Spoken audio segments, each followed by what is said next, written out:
Broadcasting from the heart of the nation, the next generation in conservative talk radio. This is the Voice of Reason with Andy Hoosier. Why, yes, it is. What is up, my friends? Welcome into it. Happy Friday. You made it. Pat yourself on the back. It is the end of the week, and we have officially gone through an entire full week of the month of December. That blows your mind, blows my mind as well. And what a week in crazy time it has been. First and foremost, pat yourself on the back. You scream, I scream, we all scream for ice cream as we continue to rock and roll going into another weekend. This is The Voice of Reason. My name's Andy Hoosier, broadcasting out of the heart of the nation in Wichita, Kansas, on our flagship radio station. We are all over the country, multiple stations and TV, live streaming, podcasting. However you watch or listen to the show, welcome aboard. Do it live! Your Millennial General reporting for duty like we do every single day, and there is a lot to get to for sure, as usual, as we wrap up the week, and we're going kind of young gen today. There's a lot to talk about from the younger generation, my millennial generation, Gen Z, and beyond. What does it mean for our future moving forward? There is one of our fearless leaders in Congress that is of the younger persuasion, which I do not like to mention her name, although she is a fun one to talk about for sure. I am told this is a garbage disposal. Oh, yeah, that one. That might explain part of our public education failures across the nation. But she's back in the news today. What is she up to? And is she really fighting for the right team? We'll get to that in just a moment. Bottom of the hour, Dr. Lancy Izumi. He'll be joining us, the Pacific Research Institute. We love chatting with him. He focuses primarily on public education. And as we look at the even younger generations, Generation Z, are they able to read books? That's the that's the question that we're going to ask today. I get they can read books, but can they really read books, if you know what I mean? We'll get to that here in just a little bit as well. First and foremost, I got to ask you a question. I know the media is like not the friendliest to the general public. I understand that. But at what point do you draw the line on actually advocating for the wrong team and actually playing for the wrong side and advocating against American values? Know what I mean? Sometimes the media just takes things a little bit too far because of, again, the hatred of Donald Trump is far greater than their love of this country. So anything Donald Trump does, even if it's good for everybody, they're going to hate it because Donald Trump is truly the most evil, horrible person on the face of the earth. And there's a Stop Trump or a Block Trump movement right now across the nation with Democrats in Washington, D.C. wanting to block Donald Trump's agenda and confirming his nominees and all this. Then there's states that are actually advocating for the Block Trump movement as well, like the concept of federalism. What can we do to stop the federal government imposing its will upon our states and the will of the people that voted for Donald Trump? But the media is all about it too. Joy Reid made a really interesting statement today that I think borders on what side are you actually fighting for right now? Well, let's bring you back to the U.S. and to our local gangster, Donald Trump. He's not even president yet, and he's already spending his time sitting in his golden palace, Mar-a-Lago, muscling other countries like he's Tony Soprano with a social media site. Very clever. Doing things like reportedly debating whether or not to invade Mexico, threatening BRICS countries, Brazil, Russia, India, China, and South Africa with 100% tariffs if they don't commit to trading in dollars and not their own currencies, demanding Hamas release all hostages being held in Gaza before his inauguration, or there will be, quote, all hell to pay in the Middle East. Whoa. Okay. So first and foremost, can we break some of these down, please? Because I thought those were all good things. I could be wrong, but apparently not. Let's run some of these through these, shall we? Muscling other countries like he's Tony Soprano with a social media site. Doing things like reportedly debating whether or not to invade Mexico. Okay.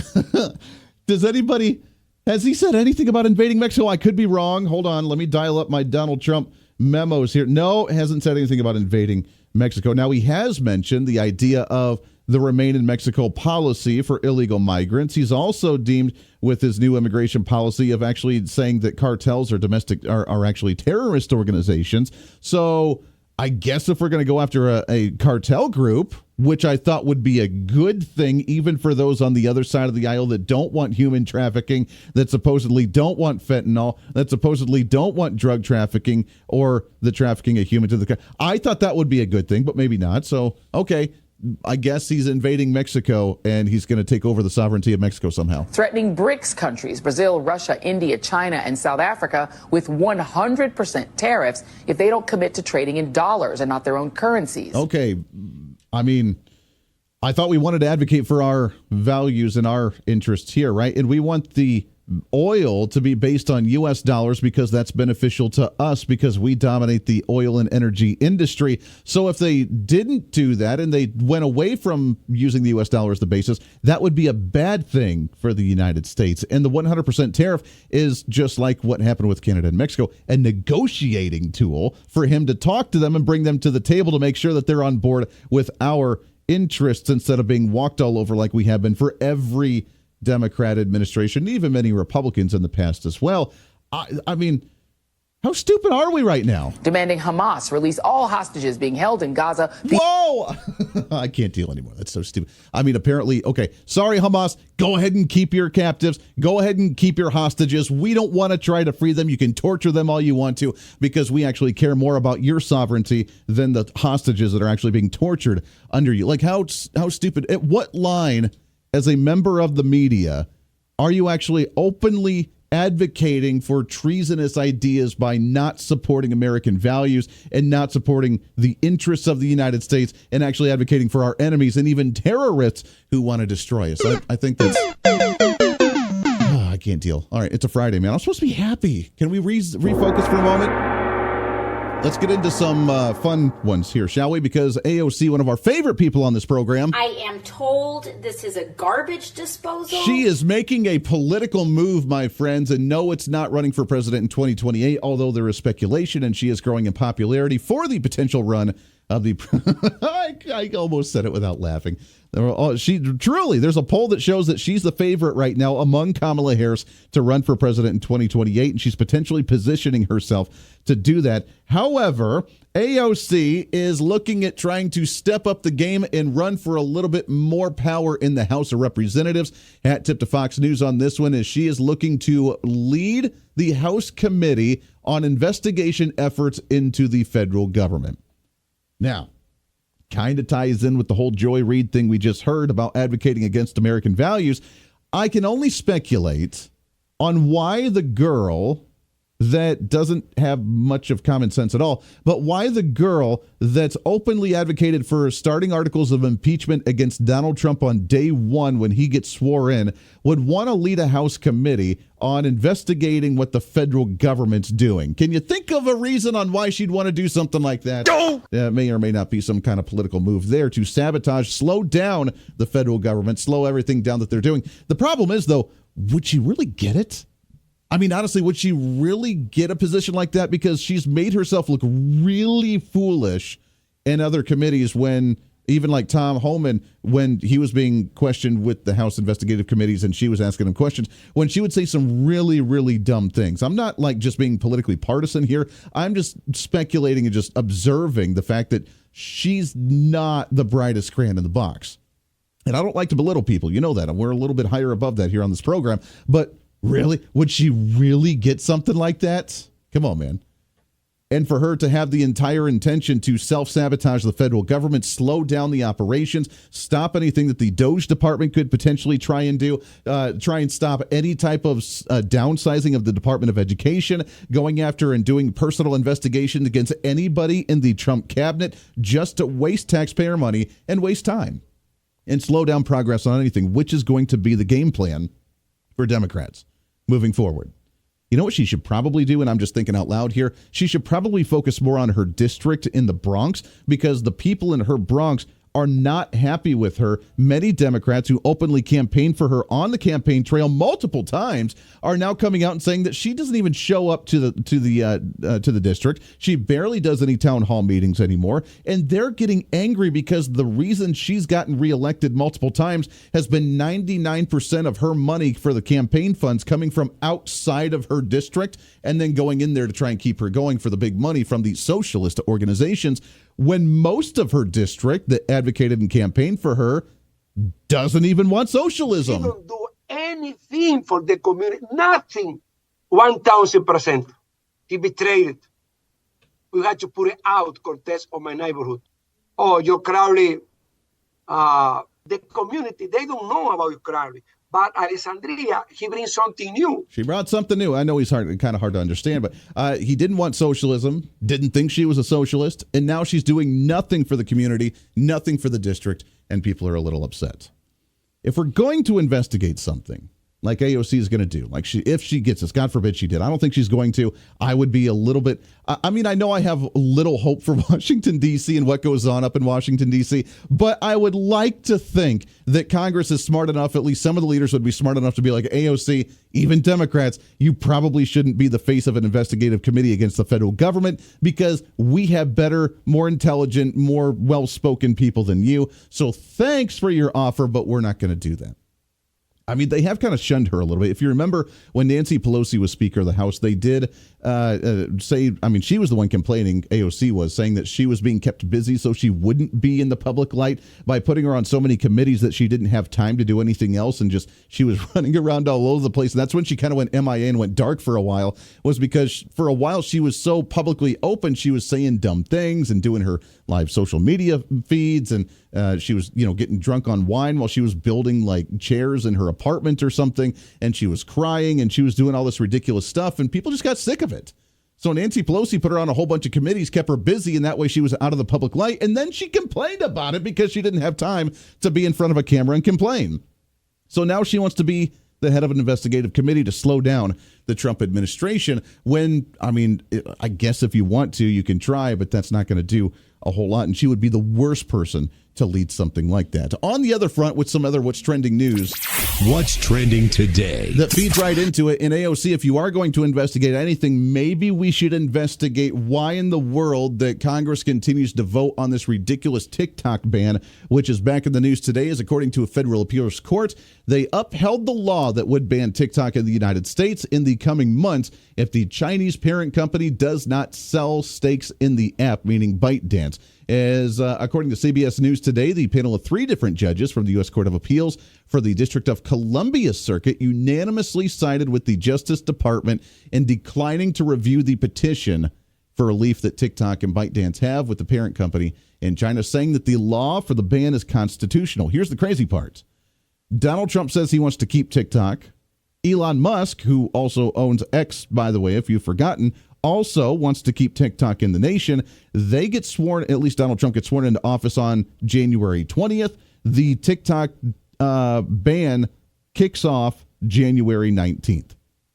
Now, there could be a one-time 3-month extension from the president, which would be Joe Biden at the time, before the actual deadline for the ending of TikTok. But do you think he's going to do that one? Probably not.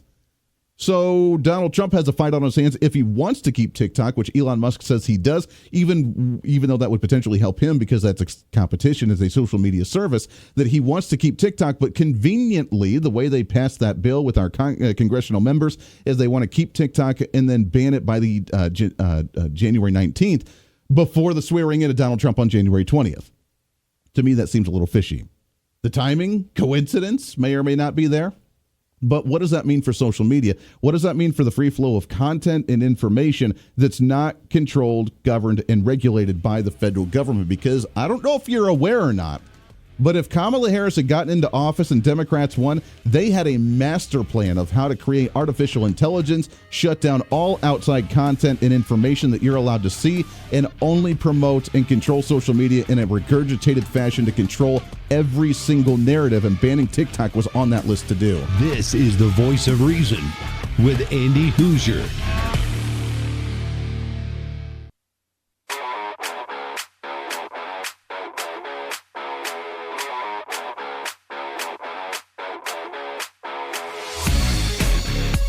When reason meets radio. This is the Voice of Reason with Andy Hoosier. Darn right it is. What's up? Welcome back into it. Do I seem fired up today? I don't know. It's Friday. I'm supposed to be excited for the weekend. And it's been a very long week, so I'm looking forward to a little bit of rest. A little bit, at least, to try and recoup and recover. It's been a crazy one. It's been a fun one, but it's been a crazy one for sure. Welcome back into the program. 24 minutes past the hour. I know this is an unpopular opinion, But I don't care. I'm still going to advocate because I think that we need to stop being hypocrites and having our false rage and our selective rage on certain issues where TikTok's bad. It's China's collecting all of our data, all these issues. Okay, yeah, I get it. That's great. Ban it from military sites, ban it from, places where we have special intel, ban it from government buildings. I totally get that. Understand that. Don't have it in those places to where they can surveil you. But again, I reiterate over, and I feel like I'm kind of beating a dead horse on this issue, at least on this program, that if we're going to ban TikTok, then why don't we ban every other social media site out there like Meta and YouTube and even Google, and even have our smartphones and our FISA courts and our metadata collection and everything else that our own federal government does. There's a reason on why TikTok and obviously the first bill that we even tried to pass with social media banning wasn't even about TikTok. Specifically, it was about any foreign-based social media site, and that should raise a flag for concern. Why are we trying to ban any foreign-based social media site and app in the country so that way Meta, and at that time Twitter, and Instagram, which is still Meta with Facebook, and the couple that we have, Google and Amazon, that those are the only places that we can get news sources, which is content control from the federal government, which only allows us to view particular things. And that's the ones they wanted to control. And that's what they had all the plans for. That's what they wanted to do to dominate. And that's what they did for a long time. Guess what? The vast majority of the young generation, Gen Z and beyond, they see the vast majority of their news and information from social media sites. And if it's content controlled by the government on what we're allowed to see and not see, then you can see what kind of narrative that's going to move forward and what the public opinion is on particular issues. This goes beyond just TikTok. It goes beyond national threats. If we have a national threat, maybe we should be concerned about, like the drones that are flying over New Jersey with tons of them all over the sky, and people thought like UFOs were coming in or something. You see those lately? This last week, it's been crazy. They see them every night. They're just sitting there and just hovering. And then the day they just float off and go away. And the government's like, yeah, there's no potential threat here whatsoever. But we don't know where they come from. We don't know whose they are. They're obviously not like ET things, although I was hoping desperately that that's what they would be. But that wasn't the case. They're drones, and they're just sitting there, and we're not doing anything about it. And they look more like government and military things. And conveniently, they're close to certain military bases in New Jersey, and we're just allowing that to happen. We allowed balloons to fly over the entire nation under the Biden administration, with China openly collecting data from us. And Joe Biden's like, let it finish, and then we'll shoot them down. But TikTok, can't be having TikTok. Can't be doing something like that. Can't be allowing them to collect that data. That's really dangerous. They're going to collect data on us. Really? Come on. That's what we should be investigating. AOC and this whole move to try and slow down the Trump administration. When Joy Reid, the media going after him for all this horrible things that he's doing, trying to bully these other nations, looking out for the benefit of this nation. What side are we really advocating for right now? Whose side are you really on, Democrats and mainstream media? I think that's becoming more and more apparent that your hatred of Donald Trump is far exceeding your love of this country and your hope that this country is going to move in a positive direction. And we're seeing that right now. Meta is potentially getting better for the social media. I mean, Mark Zuckerberg's kind of been red-pilled a little bit. He came out and met with Donald Trump, and he says he's in support of the new administration, and he wants to work with the new administration, and he's been open in releasing a lot of the documents about the control they had during the COVID-19 pandemic and the dossier and the whole Hunter Biden laptop and all these other issues. He's been open about it, but why? Is it because he had suddenly a change of heart? Potentially, but unlikely. It's more likely because he's kind of going with the breeze, and that right now Donald Trump's in, so he's going to work with Donald Trump. If Kamala Harris got in, he would have been more than happy to apply with the content control, censorship, and regulation that they wanted to impose on social media. Let's do real investigation, shall we? This is the Voice of Reason with Andy Hoosier.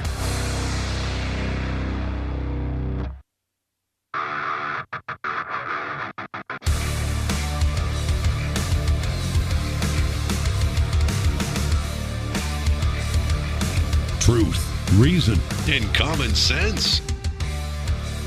This is the Voice of Reason with Andy Hoosier. Hey, darn right it is. Welcome back into it. We've covered a lot of ground today, man. It's a Friday. I know we're supposed to be like more lighthearted, a little bit more fun, but there's a lot to get to. And We are seeing the enemies be exposed. I've told you, and we've said this for a long time, that this is a new age where we're bringing the negativity to the surface. We're boiling it out, and we're going to be able to move forward by ridding ourselves of it. And they're openly exposing themselves when they actively go against our own agenda here in the United States. Kind of wild. Can I play this one more time? Because this is just mind-boggling to me, this Joy Reid tirade of how bad Trump is for advocating and quote-unquote bullying other nations for our own agenda. Well, let's bring you back to the U.S. and to our local gangster, Donald Trump. He's not even president yet, and he's already spending his time sitting in his golden palace, Mar-a-Lago, muscling other countries like he's Tony Soprano with a social media site. Doing things like, reportedly, debating whether or not to invade Mexico. Threatening BRICS countries, Brazil, Russia, India, China, and South Africa, with 100% tariffs if they don't commit to trading in dollars and not their own currencies. Demanding Hamas release all hostages being held in Gaza before his inauguration, or there will be, quote, all hell to pay in the Middle East. Whoopsie. Hey, did she just openly admit for them to keep hostages because we shouldn't be negotiating with Hamas and demanding that they release hostages that they're torturing on a daily basis like this? Did she really just do that? Oh, the world's a crazy place. All right. What's trending today? Let's get into what's trending here, shall we? Because the younger generation, it's all about you, my friends. The next generation coming up, carrying that mantle and leading us in the new direction. The question is, what direction is that going to be? We have the fight for the content control on the interweb with the potential ban of TikTok coming up on January 19th. We have other content control that we're seeing, the data collection that we're concerned about, and the education system that continues to be a concern. And maybe, just maybe, we can get education back on track. Really happy to have on the program with us here. Always love chatting with him. He's one of our favorites here on the show. He's with the Pacific Research Institute, also author of the book, The Great Classroom Collapse, as we talk about public education. Now that we're wrapping up the fall semester of 2024, is Dr. Lance Izumi. Lance, how are you, my friend? Happy holidays. Well, and happy holidays to you too, Andy, and to all your listeners. Great to be on your show as always. As always, it's always good to chat with you. It's wild to me. I know that we got to talk about education, but I got to get your thoughts from that Joy Reid comment, because that blows my mind that people are now angry that we're advocating for our own interests in this nation. Is that how far we've gone? And is that part of, do you think, the failure of our education system not appreciating American values?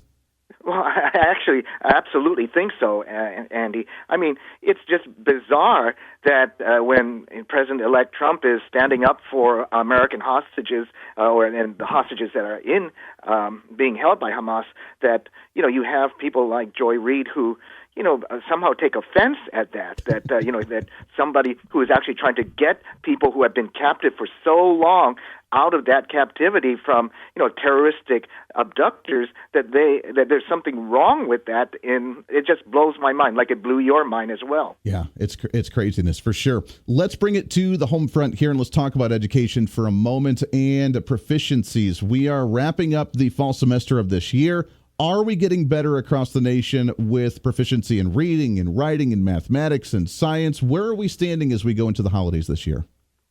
Well, unfortunately, I wish I could give you a better report, Andy, but if you look at the national test results in reading and mathematics, you find that 7 out of 10 eighth graders in America are not proficient in reading and mathematics. That is shocking. Wow. That you have basically 70% of kids who have gotten to the eighth grade and they're not proficient in the core subjects. I mean, what that means is that you're going to have kids who are not going to be proficient in those subjects going through high school, and they're not going to be college ready. They're not going to be ready for the workplace. There's going to be a huge price to pay for the fact that we have not educated these kids, in the basics, in the fundamentals at an earlier age. Yeah, that's a cause for concern. Let's take reading for just an example. We've been declining in reading proficiency for a long time, to the point where now we're not even teaching about cursive, which blows my mind. My brother, who's 7 years younger than me, he didn't even get taught how to write cursive. I actually have a signature. He prints out his name, or at least he did. It's been a couple years since I've seen him write, but he used to print out his name because they didn't even teach cursive back then. We've slowly been declining to where if I read the Constitution, I would even myself have a hard time, or a lot of people would having a hard time understanding what the Constitution means with some of the words that they use, the phraseology. Nowadays, we can't even read basic books in public education. Where's this decline coming from, Lance? Well, it's coming from a number of places, but especially coming from the fact that kids are being taught in so many schools across this country using ultra-progressive, failed reading instructional methods that, go diametrically away from phonics instruction, which is how probably you and I learned how to read, where you sound out words using the sounds of letters and putting them together to form the words. That is a tried and true method that has worked for eons, and in fact, you've had a huge research base out there that shows that is the best way to teach kids how to read. Unfortunately, now we're going to a system in so many states and jurisdictions where kids are being taught to basically guess at words. So, you see a word, you try and guess at it, what it is. You don't sound it out. If you can't guess what the word is, you might guess based upon a picture that you see on the page. And if you can't figure that out, maybe you look at the first letter and then look at the picture and guess again. So, no wonder kids can't read when they're using that type of method to teach them how to read text. And unfortunately, this is the sort of thing that builds up. When you can't read in the first and second grade, you actually don't get a lot better as you go through your education, because you're constantly going to have problems, because you're never going to, as you get into more advanced text in the higher grades, there are no pictures. Yeah. No cues for you to guess the words. So explain this to me again. So again, they're just guessing at the words. We're not spelling it out. All right, this is an S sound, this is a C sound, and let's see if we can put these together. Here's what the vowels are. We're not doing that anymore. We're just like, here's a word and a picture that may relate to the word. Can you guess of what it actually is? And then once you get it right, just memorize that and try to apply it to other places. Like, that's the official stance of how we learn to read nowadays? Yeah, absolutely. In too many places anyway, Andy. And in my book, The Great Classroom Collapse, I interviewed teachers who were teaching using that method. And unsurprisingly, they were finding that I interviewed a teacher in Georgia who was using that method, and she said that she called that method the limp along method because, kids just limped along. They never really could read. And by the end of her fifth grade class, these kids were exiting without having any real reading or writing skills because, you can't read that way. That's scary. So my daughter's in fifth grade right now. I'm going to have to go in and ask her how she's learning and how she's reading, because she's supposed to be reading like a small book every night, and she's doing a lot of reading. And I know that's been, out of her subjects, the one that she needs to focus and work on the most, because she's like her dad, where I hated reading at that age until I found some really cool books like Harry Potter and others that really got me excited. Then I started jumping into it. So I'm curious on how she's being taught to read, because I did not know that was a process of just randomly guessing and hope I get the word right. Yeah, well, it's called the three cueing method, but they should call it the three guessing method. And unfortunately, what happens is that, if people are having a difficult time reading, let's say, children's books, well, when you get up to higher grades and into the college level, you're going to have a huge problem when you meet things like the great novels of history, right? If you look at novels such as Les Miserables or Don Quixote or The Lord of the Rings, they're all over 1,000 pages long. Yeah. How are you going to read those books if you can't really read even a short children's book? Yeah. And so what you're doing is you're closing off a huge swath of literature to kids. And, in this recent article I wrote on why kids are not reading great books is because they can't read. It's, I quote a Columbia University literature professor who said that he has a student who, and Columbia is obviously a very highly selective school, and he has a student who said that she was never asked to read an entire book from cover to cover in her high school. Wow. And she got accepted into Columbia, which is why she's having a real problem, along with so many others there, in reading long texts. And that explains why the higher education is going down to more basic and elementary type of education before you even get to the degrees that you actually want to do as well. We're talking with Dr. Lance Izumi, Pacific Research Institute, author of the book The Great Classroom Collapse, as we talk about especially the education and reading in society. Do you think that banning books as well, some of the, the To Kill a Mockingbird, The Great Gatsby, Ayn Rand, that sort of stuff that it maybe has a political tone. People did it for a cultural battle, but banning those types of books and the great classics of literature in America as well, is that harming our ability to understand and read some of the classics as well? No, it is. It is. Hey, people may not agree with all the ideas in novels and the great works, but that should be an opportunity to discuss them. Why you might not agree with them or why they might be right, and open that up for critical thinking. One of the things that you keep hearing in education is that educators want kids to think critically. Well, that means to be able to grapple with ideas with which they may not agree. And so you can't always just force-feed kids things that you, as an educator, approve of. And so that's never going to get you to the critical thinking where you have deeper thought about controversial ideas. And what happens when the kids get into the real world where they're going to have to discuss things? And that's why you're seeing so much offense taken by a lot of kids when they're confronted with ideas which they're not used to or don't agree with. Sure. That's a great point. When they get triggered so easily, it is pretty wild. I think we need a class just on critical thinking again in the public education system. Lance, hang on the line. We got to take a hard break here. It's Dr. Lance Izumi, Pacific Research Institute. When we come back, I want to touch on the idea, if it's possible, if it's going to happen, of the Trump administration potentially banning and disbanding the Department of Education. What would that do, and would that make these test scores get better? Would we be able to actually set a curriculum at a state level that would increase reading and so many others in public education for the different classes that we do? We'll do that when we come back. The end of the Department of Education, the future of our education system hangs in the balance. We'll do that when we come back. Stay here. This is the Voice of Reason with Andy Hoosier.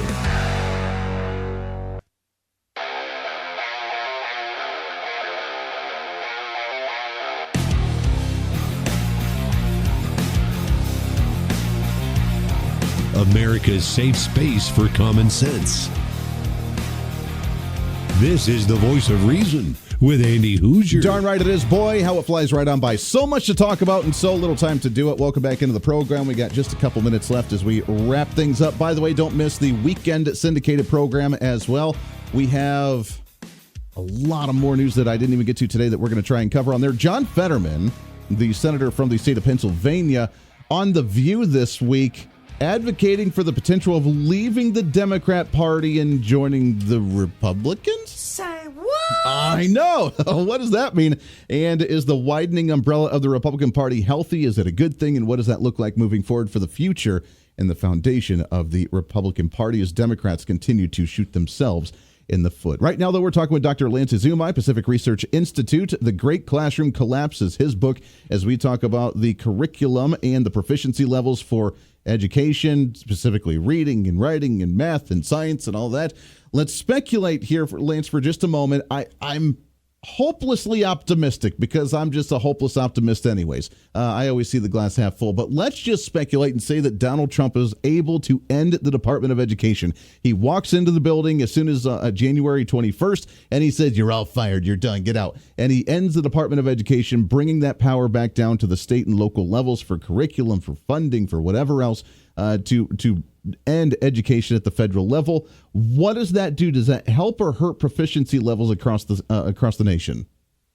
Well, I certainly think that it'll help proficiency. It certainly can't hurt because right now, if you look at all the money being spent by the Department of Education, the billions of dollars, I mean, they haven't done anything really to improve learning in this country. I mean, these national test scores that I mentioned in the previous segment are at all-time lows, and those have happened while federal spending has gone way, way up. I mean, you just have to look at how much money, the over $100 billion that the Biden administration sent to schools during COVID to see that they had very little effect on learning, and actually the scores went down after that money was sent down. So, I think that what's important is not how much money is spent, but how the money is spent.